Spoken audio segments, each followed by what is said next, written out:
सेस लोगोफोर जांख्रिथायनि थैसाम नायनो होननानै नेनानै दंमोन। दिनै 30 तारिख फैलायबायमोन प्रिमियार श' नायनो होननानै लावगावआव।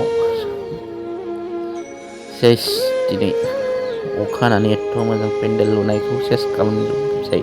नायलाय बेसे मोजां साजायबायमोन, सियार आरि बखाजोबखाबायमोन आरो।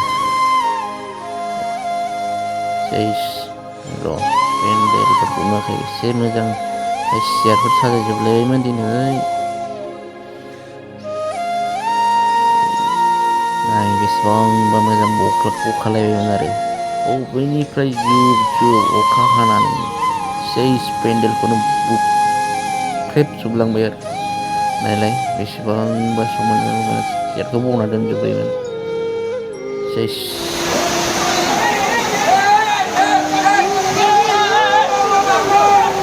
Yes, yes, yes, yes, yes, yes. Yes, yes, yes, yes. Yes, yes, yes, yes.